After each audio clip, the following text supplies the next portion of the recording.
Kembali lagi bersama saya Muin Banyal dan Bawah Pohon. Selama apapun itu untuk ilmu pengetahuan. Nah, sekarang kita akan bahas tentang hukum Gauss. Nah, berbicara tentang hukum Gauss itu tidak terlepas dari yang namanya flux listrik. Jadi apa itu flux listrik? Dan flux listrik itu definisikan sebagai banyaknya garis-garis gaya medan listrik yang menembus luas permukaan. Ya, ini E, sedangkan ini adalah luas permukaan. Maka flux listrik itu sama dengan E dikali dengan A. Nah, untuk bidang yang tidak datar, dalam artian bidangnya seperti ini adalah garis-garis gaya menembus bidang permukaan yang tidak datar ini. Nah, satu hal yang perlu diingat bahwa flux listrik yang menembus bidang permukaan yang tidak datar ini tidak sama ya di setiap titik. Makanya di sini adalah E fungsi dari R atau fungsi dari posisi. Nah, ini adalah luas permukaan.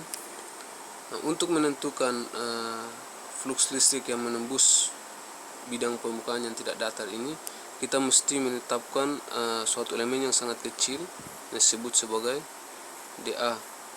Nah, pada elemen yang sangat kecil ini datar ya, makanya medan listrik di titik sini itu adalah sama atau homogen.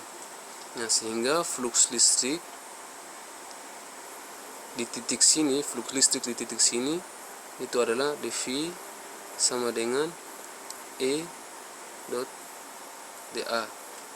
Nah, untuk mengetahui atau menentukan jumlah total flux yang menembus bidang yang tidak datar ini, kita gunakan integral. Jadi integral dV yaitu V integral A E dot dA.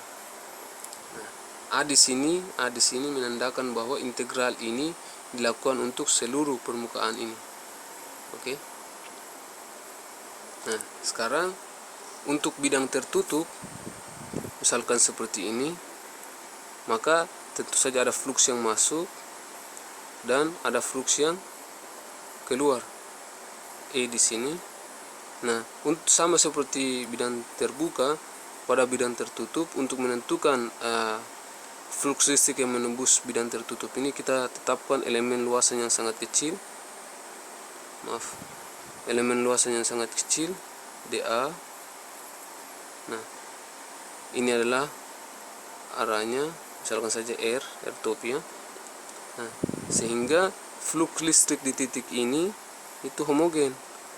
Makanya dV itu sama dengan E dot dA R topi. Nah, bisa juga kita tulis dV sama dengan DAR topi, ini kita bisa tulis E dot dA. Nah, sekarang untuk mengetahui berapa jumlah total flux yang menembus luas permukaan tertutup ini, maka tentu saja kita gunakan konsep integral. Tapi integral yang di sini adalah integral tertutup yang ada nolnya di sini. Oke. Nah, ini E dot dA.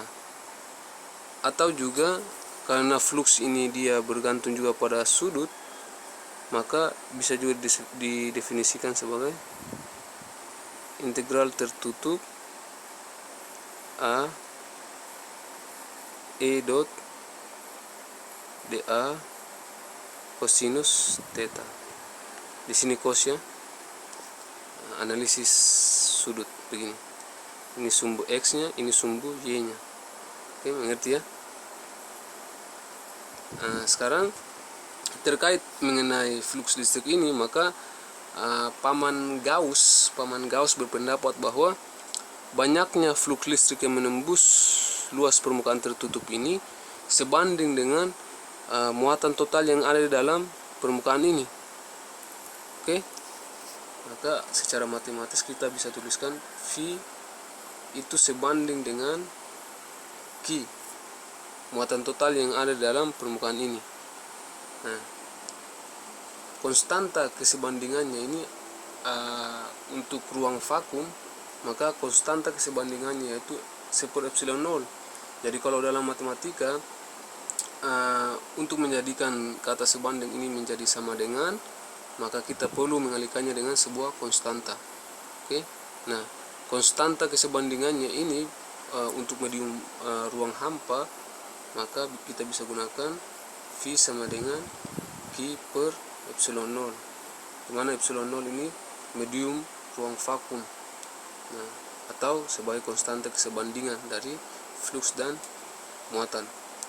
Nah, sekarang kita ganti V yang ini dengan Q per epsilon 0, sehingga kita peroleh integral tertutup A E dot dA ini sama dengan, kenapa hanya jelek banget ya, E dot dA sama dengan Q per epsilon 0. Oke. Nah, inilah yang disebut dengan hukum Gauss, yang menyatakan bahwa jumlah flux listrik yang menembus tegak lurus suatu permukaan tertutup itu sama dengan jumlah muatan listrik yang dilingkupi permukaan tersebut. Nah, ini bentuk integralnya. Nah, sekarang kita akan cari lagi bentuk diferensialnya. Nah, sekarang tadi kita peroleh bahwa integral tertutup E dot dA itu sama dengan Q per epsilon 0. Nah, perlu diingat bahwa tulisan saya di sini jelek. Biasanya orang bilang bahwa tulisan yang jelek itu berbanding terbalik dengan ketampanannya. Nah, oke, jangan hiraukan itu. Kembali lagi. Nah, sekarang kita definisikan bahwa rapat muatan atau rho ya. Rho itu sama dengan, kenapa jelek banget rho-nya? Rho sama dengan muatan per satuan volume. Nah, sekarang muatan sama dengan, wow, tambah jelek semua ini tulisan. Nah, ini Q sama dengan rho dikali dengan V. Jadi Q sama dengan rho dV. Nah, sekarang